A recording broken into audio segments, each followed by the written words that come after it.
The morning my daughter brought a lawyer into my kitchen, she thought one signature would give her my house, my savings, and the rest of my life. She expected fear. She expected tears. What she didn't expect was that I had spent the last 40 days preparing for that exact moment. Blood may make someone family, but respect is what earns them a place in your life. Her name was Clara, my daughter. The man beside her wore a tight, light gray suit and carried the kind of leather portfolio people bring when they think paper can scare an old woman. Clara marched straight into my kitchen, dropped it onto the oak table, and looked at me as if the house already belonged to her. Her voice was cold, almost rehearsed. When she told me my opinion no longer mattered, I didn't yell. I didn't slam my hands on the table. I simply picked up my favorite ceramic mug and took a slow sip of coffee. My name is Martha Vance. I'm 68 years old, and I lost my husband 3 years ago. I live in a sturdy 2-story house with a garden I tend every day. My late husband and I worked our entire lives to secure peace in our later years. Peace my children apparently saw as an untapped resource. The man in the suit cleared his throat. Uncomfortable with my calm, Clara expected tears, but I only watched the steam rise from my mug. She had no clue I documented their behavior for over a month, or that this intimidation tactic had just triggered the exact plan I had prepared. Greed didn't happen overnight. Julian had shown it first, always passive and wrapped around Susan's finger. Then came Clara, treating her parents' money like an extension of her own account. As the lawyer unzipped the portfolio, my mind drifted back to the exact moment I decided I would not be a victim in my own home. Things had started going downhill about 40 days earlier. On a Saturday afternoon, I came back from the grocery store to find my front door wide open. Walking in, I saw Julian and Susan lugging heavy cardboard boxes up my staircase. Without even greeting me, Susan flashed a quick smile, the kind that never reaches the eyes. "Julian and I need to clear some space out of our apartment." "Martha," she said, barely breaking her stride, "we're going to use the guest room to store a few things. You don't ever use it anyway." I stood at the bottom of the stairs, grocery bags in hand. They hadn't asked. They had informed me. That guest room held my sewing machine and my favorite reading chair. Instead of arguing, I nodded and went into the kitchen. The next morning, after they left for work, I found 8 massive boxes stacked across the guest room, blocking the window. I took a deep breath and refused to feel pushed out of my own home.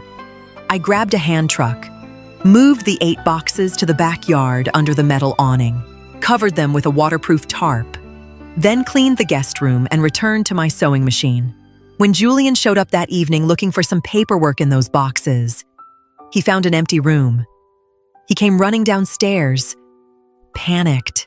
"Mom, where is our stuff?" I looked up at him over my reading glasses. "Out back, under the tarp," I replied calmly. "My house isn't a storage unit. Julian, if you don't have room in your apartment, you'll need to rent one." Julian stood there, speechless. That was the start of our silent war. If the invasion of my physical space was the first symptom, the financial entitlement was the second. Years ago, I had given Clara an authorized user card for emergencies only. After her father passed, her definition of emergency became alarmingly flexible. That Tuesday night, I reviewed my statements and saw boutique charges, a $600 steakhouse dinner, and plane tickets for Clara's in-laws. She was using my money to impress her husband's family. I didn't call to yell. I logged into my banking app, selected Clara's secondary card, and canceled it permanently without a single tremor in my hand.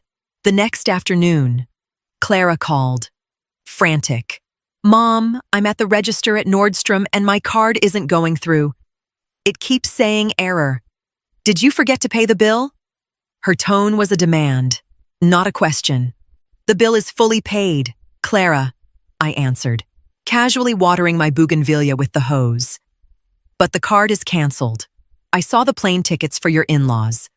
Moving forward, if you want luxury, you can pay for it with your own salary. Mom, you can't do this to me.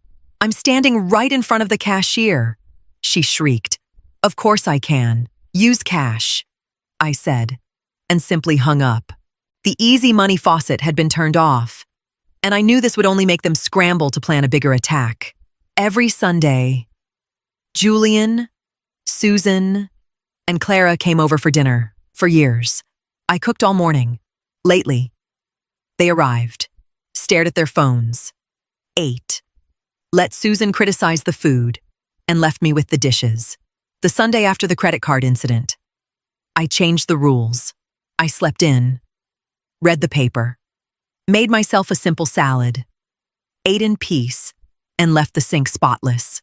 At 2:30 p.m., they arrived and marched toward the dining room, expecting a fully set table.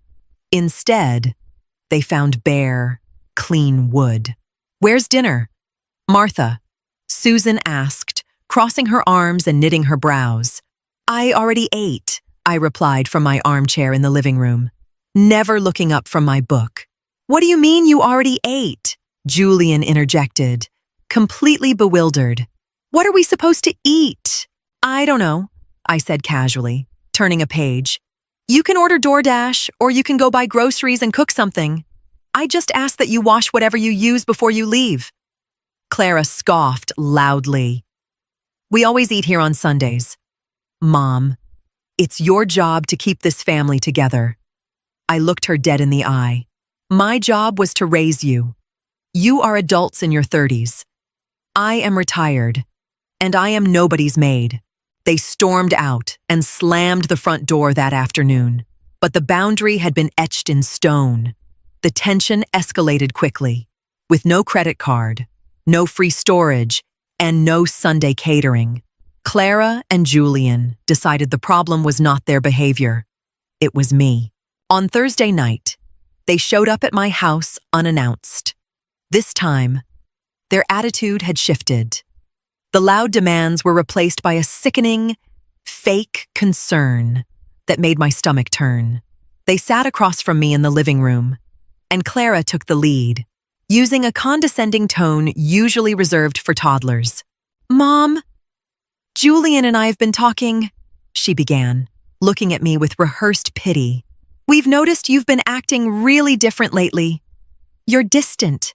You're making erratic decisions, like canceling my card or refusing to cook for us. We honestly think this house is just too much for you to handle alone, and it's wearing on your nerves. It's a lot of responsibility for a woman your age. Julian nodded eagerly. Yeah, Mom, Susan actually knows a great real estate agent. We could sell this place, get you a nice, small condo, and we can manage the rest of the money for you to make sure you have everything you need. It's for your own good. I didn't argue. I didn't call them crazy, and I didn't defend myself against their veiled accusations of senility. I just pulled a small notepad and a pen from my pocket. I wrote down the date, the time, and a bulleted summary of exactly what they had just proposed. What are you doing? Clara asked, her voice tinged with sudden nervousness. Taking notes, I replied simply. I like to keep track of who proposes what in this family. I finished writing, slipped the notepad back into my pocket, and stood up. I appreciate your concern, but my mind is perfectly sharp. This house is not for sale. Now, if you'll excuse me, I need to go water my plants. I left them sitting there, chewing on their own frustration. They thought my silence was weakness, never suspecting that I was already placing the final pieces on my own chessboard. By Friday morning, I made the decision that would permanently break their illusion of power. Julian had a bad habit of using my driveway to park his car during the day. Since my house is only 3 blocks from his office and it saved him $20 a day in public parking fees. Furthermore, both he and Clara used their spare keys to walk into my house whenever they pleased, treating it like a public park. The line of privacy had been crossed too many times. At 9 a.m., I called a trusted locksmith I'd known for years. In less than 2 hours, he replaced the deadbolts on the front door, changed the garage keypad code, and, just to be safe, swapped out the locks on the back door. I paid him in cash, held my shiny new set of keys, and brewed myself a cup of chamomile tea. At 1 p.m., I heard Julian's car engine outside. A few moments later, I heard the metallic rattle of his key trying to turn in the lock. He tried it several times. Then came a dull thud against the wood, followed immediately by my phone buzzing on the counter. "Mom, my key isn't working on the front door. I think it's jammed," Julian said, sounding rushed. "It's not jammed. Julian, I had the locks changed this morning," I told him, taking a sip of my tea. There was a dead, heavy silence on the line. "What? Why would you do that? I have to get back to work and I need to leave my car here." "There's a public garage 2 blocks over. They charge by the hour," I suggested cheerfully. "You kids don't live here anymore." And after our little chat last night, I decided I'd rather control who enters and exits my property. "If you want to visit, you can ring the doorbell." I hung up before he could respond. Reclaiming physical control of my boundaries was vital. The fortress was secure. Now I just had to fortify the interior for the storm I knew was coming. With the house locked down, I spent the next few days executing my master plan meticulously and entirely legally, but without resorting to endless, messy court battles. The goal was simple: make everything they coveted so desperately, my house and my savings, absolutely untouchable and completely out of their reach. I went to the bank early Monday morning. My financial advisor, a kind man who had worked with my husband for decades, welcomed me with a fresh coffee. I laid out my intentions clearly. I didn't want my funds sitting in standard checking or savings accounts where my kids could try to gain access by claiming medical emergencies or mental incompetence on my part. I transferred 80% of my capital into an irrevocable, closed-end lifetime annuity. This financial instrument guaranteed that a generous, fixed amount would be deposited into my account every month for me to live comfortably. But the principal balance was locked down tight. Nobody, not even me, could withdraw it in a lump sum. Over the following week, I dealt with the house. It truly was too big for me, and I had no use for the upstairs anymore. I contacted a local leasing agency, and in less than a week, I signed a 3-year lease with a lovely young couple, both doctors who had just moved to the city for their medical residency. I rented out the entire 2nd floor to them. The lease agreement included a quick, clean architectural modification. I had a contractor seal off the internal staircase with a heavy, soundproof fire door and gave the tenants exclusive access via an external staircase that led down to the side street. I kept the entire ground floor for myself, my bedroom, my kitchen, my living room, and my garden. In the lease agreement, I had the agency include a strict occupancy clause. The rented space was for the exclusive use of the tenants, and any attempt by my relatives to enter that zone would void the lease with a massive financial penalty charged to whoever breached it. I was no longer alone on the property, and my kids had no idea. I was ready. And that brings us right back to Tuesday morning, the day Clara decided to play her final card. She walked into my dining room with that man in the light gray suit. I remained seated, savoring my freshly brewed coffee, feeling the absolute peace that comes with total preparation. "This is Mr. Harlan," Clara said, leaning both hands on the table to try and look imposing. "He's a family lawyer and a notary. We brought a power of attorney document for you to sign. Mom, it gives us full administrative control. Julian and I are taking over your accounts and the sale of this house before you lose it all, due to your inability to manage things." The man, this supposed legal powerhouse, looked at me with a blend of boredom and patronizing pity. Mrs. Vance, it's a very straightforward process. Your children just want to protect the family estate. If you sign this, we avoid a lengthy, public legal process where they would have to prove cognitive decline. If you refuse, your children may pursue a public legal process to question your ability to manage your affairs. I looked at Clara. Her eyes were practically glittering with the anticipation of victory. She honestly believed she had cornered me in my own kitchen, scaring me with big legal words and a slick-backed lawyer. I didn't argue. I didn't raise my voice. And I didn't cry over the betrayal of my own flesh and blood. I just set my mug down gently on its saucer. You brought a lawyer into my kitchen to threaten me. Clara, how theatrical, I said, with a serene smile. I reached into the canvas tote bag hanging from the back of my chair and pulled out my own folder, thin, but incredibly heavy in consequences. I'm afraid, Mr. Harlan, that my daughter has wasted your valuable morning. She has no idea what I've been documenting, and she has just triggered the exact situation I anticipated. Clara's brow furrowed, her confidence flickering for the very first time. What are you talking about? Mom, stop making things up and just sign. Sit down, I commanded. And strangely, the sheer authority in my voice was so absolute that they both obeyed immediately. I slid 2 documents across the table, pushing aside their ridiculous power of attorney paperwork. First, I said, pointing to the official bank letterhead, here is the confirmation of my new financial structure. The majority of the money you thought you could access has been moved into an irrevocable lifetime annuity. There are no savings accounts to manage. There is no principal balance you can withdraw. The bank will pay me my monthly allowance until the day I die. After that, any remaining benefits are designated to a local animal rescue foundation. There is no lump sum for you to touch. Clara's jaw dropped. The lawyer snatched up the paper, skimmed it rapidly, and gave Clara a slow, grim nod, confirming that the document was completely legitimate and ironclad. Second, I continued, pointing to the thick, notarized document covered in signatures and seals. Here is the official lease agreement for this house.